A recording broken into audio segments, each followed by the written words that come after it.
रहस्यमयी गर्भ। 60 वर्ष की उर्मिला शहर के बाहरी हिस्से में अपने छोटे से घर में अकेली रहा करती थी। एक रात शहर में बहुत जोर का तूफान आया। जोर जोर से हवाएं और आंधी तूफान के साथ तेज बारिश होने लगी। उन आवाजों को सुनकर कोई भी घबरा जाता, लेकिन उर्मिला घर के सारे खिड़की दरवाजे बंद कर गहरी नींद में सो रही थी। रात के लगभग 12 बजे होंगे कि किसी ने उर्मिला के घर का दरवाजा खटखटाया। दरवाजे के खटखटाने की आवाज सुनकर उर्मिला की नींद खुलती है।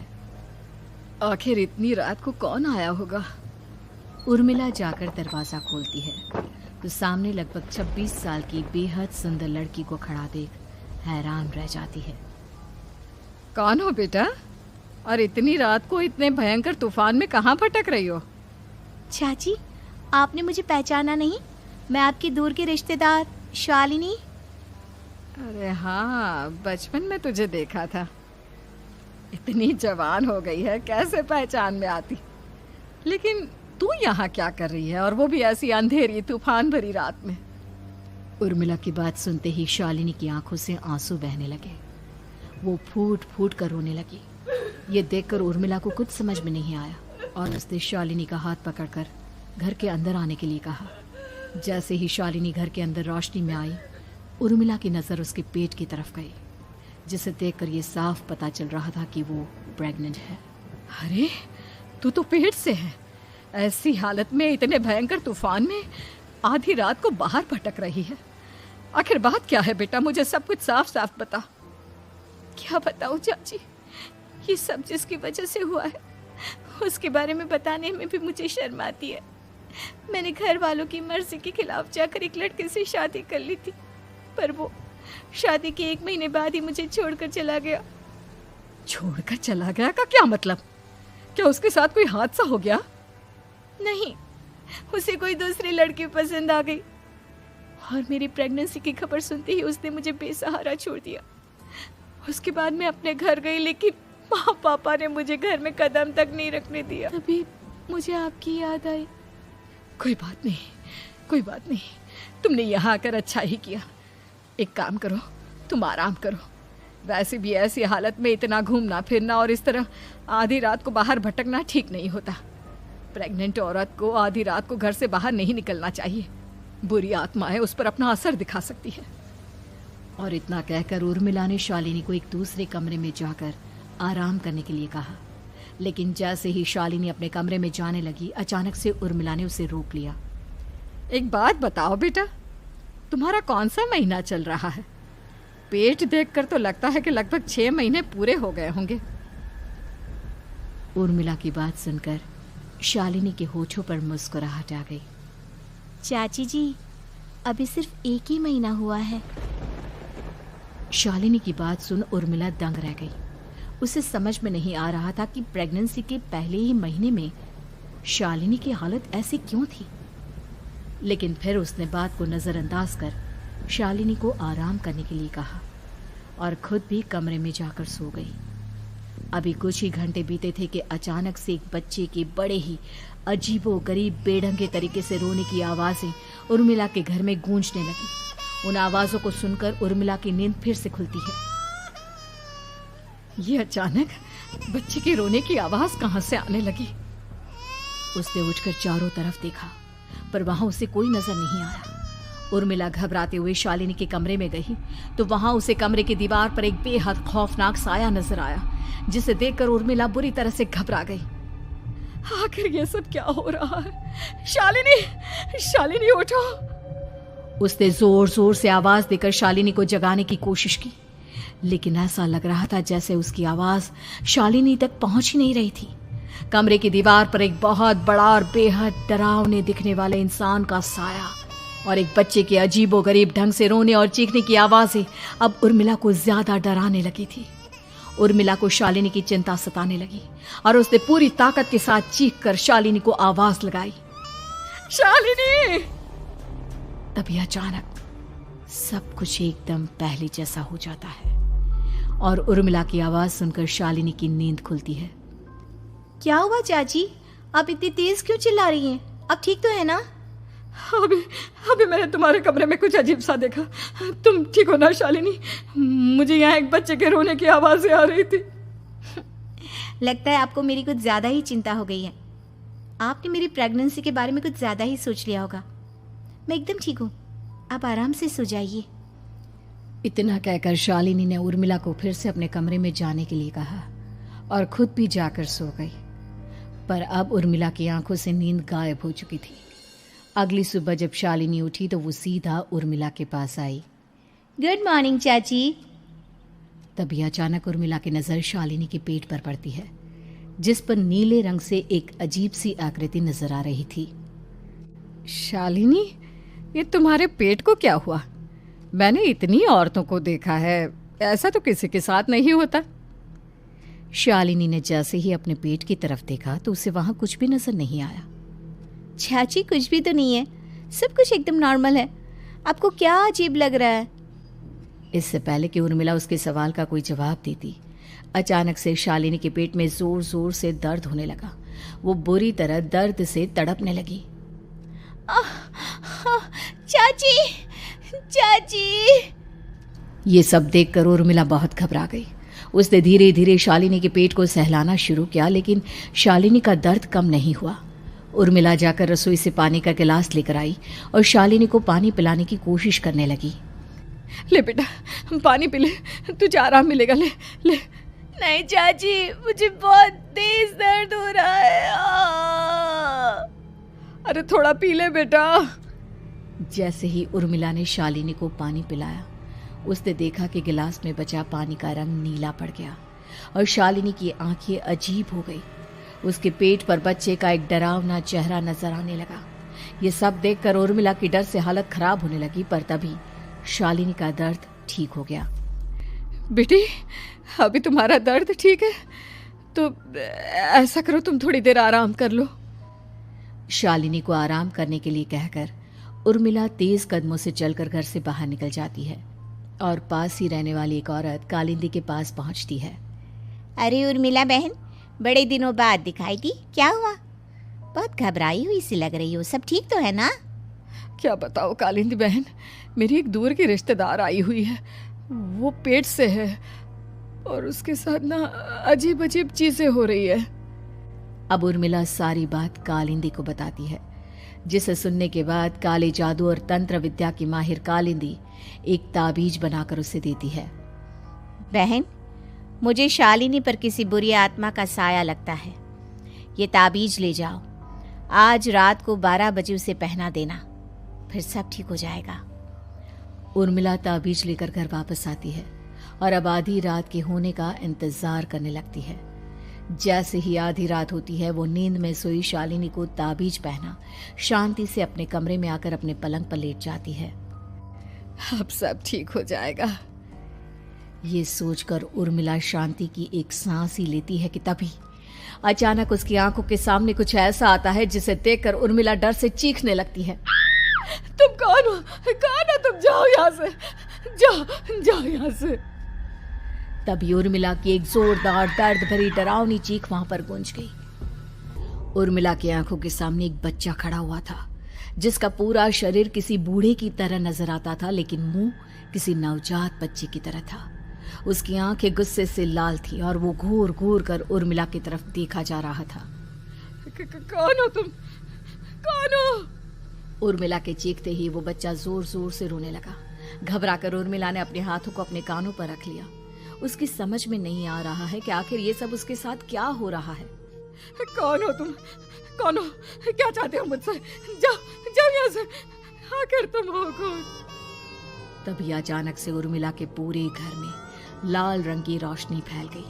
वो बच्चा धीरे धीरे कदमों से चलता हुआ उर्मिला की तरफ बढ़ने लगा। किसी नवजात पैदा हुए बच्चे के जैसे उसके रोने की आवाज अब उर्मिला के कानों में गूंज रही थी। लेकिन कुछ ही सेकंड में वो चुप हो गया और उसने बेहद खतरनाक आवाज में उर्मिला के सवाल का जवाब दिया। मैं वो हूँ जो अब तक पैदा नहीं हुआ, लेकिन जब मैं पैदा हो जाऊंगा तो वो होगा जो अब तक कभी नहीं हुआ। ये क्या कहना चाहते हो तुम? ऐसा क्या हुआ जो अब तक नहीं हुआ? तबाही होगी, तबाही। सब कुछ खत्म हो जाएगा और ये जो लड़की मुझे जन्म देने वाली है, मैं उसका खून पी जाऊंगा, सारा खून।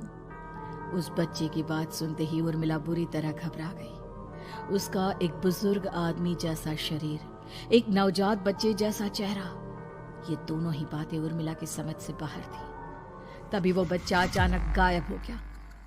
घर का माहौल फिर से पहले जैसा हो गया। लाल रंग की रोशनी भी अब गायब हो चुकी थी।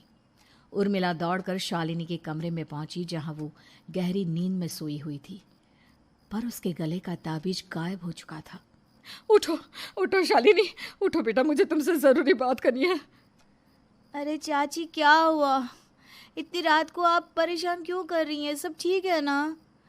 अभी जब तुम सो रही थी ना, तो मैंने तुम्हारे गले में एक ताबीज पहनाया था। कहाँ गया बेटा, बताओ मुझे। शालिनी ने चारों तरफ अपनी नजरें घुमाकर देखा, लेकिन वहां पर कोई ताबीज नहीं था। वह हैरानी से उर्मिला के चेहरे की तरफ देखने लगी।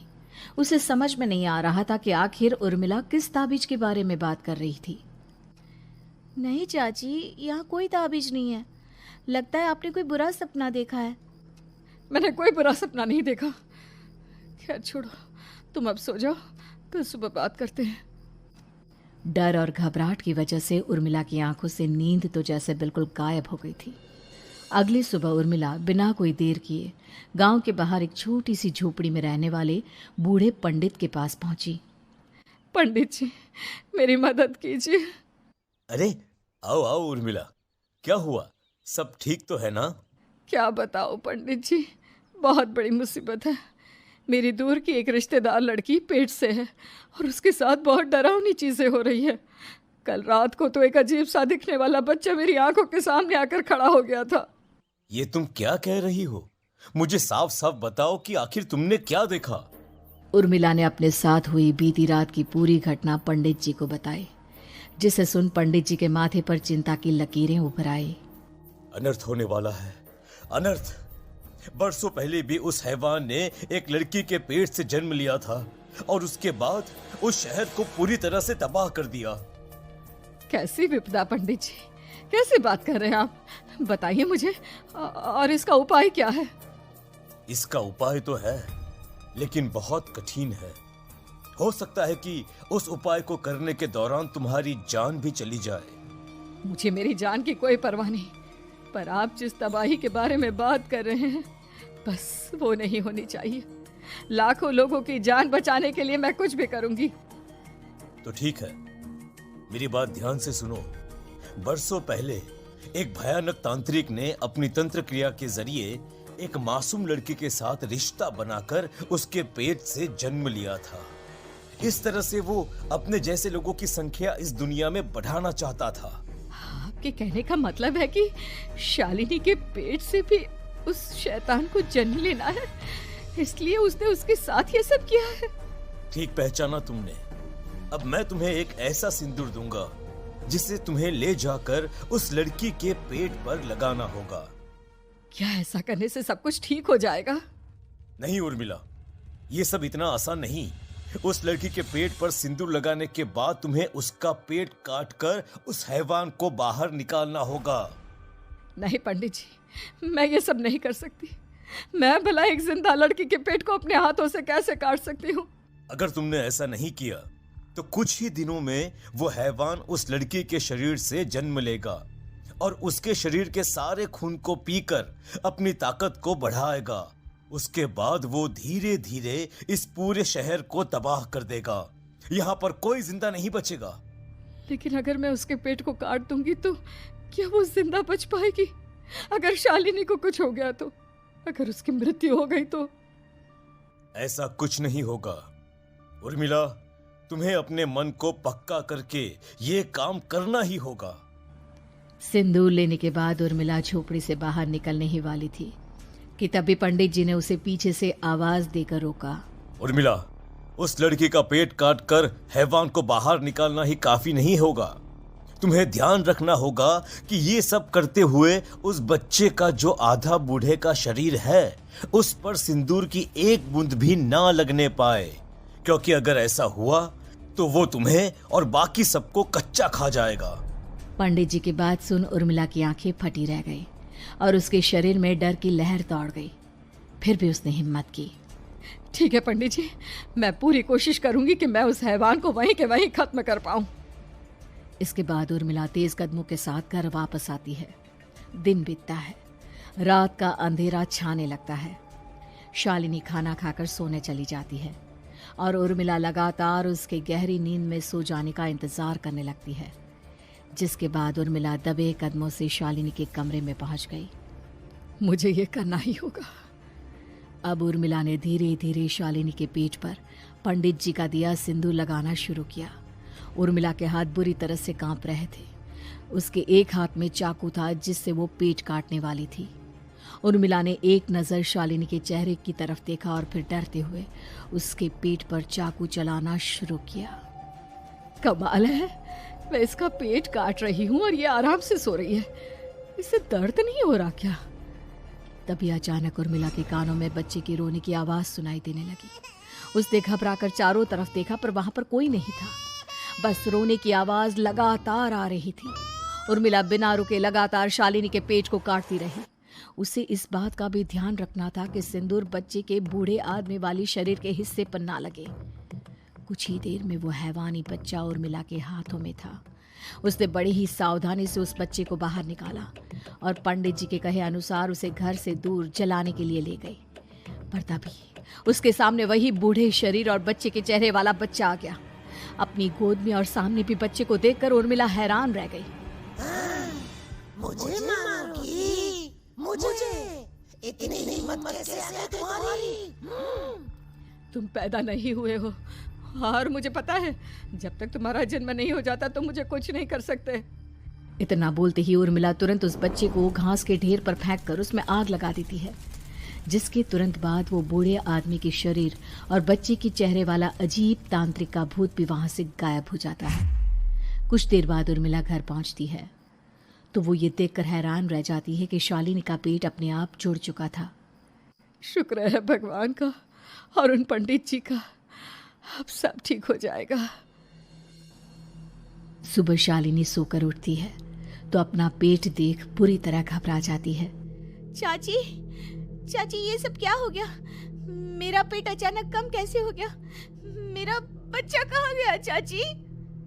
बेटी, वो बच्चा नहीं, एक खतरनाक तांत्रिक था जो तुम्हारी कोख से जन्म लेकर सबको मार देना चाहता था। वो पैदा होते ही तुम्हारी जान भी ले लेता, इसलिए मैंने पंडित जी के बताए उपाय से उसका खात्मा कर दिया है। अब सब ठीक है। शालिनी को उर्मिला की बात समझ में नहीं आती, जिसके बाद शालिनी को पूरी बात उर्मिला आराम से समझाती है। अब वो दोनों ही भगवान का शुक्र अदा करती हैं और एक साथ रहने लगती हैं।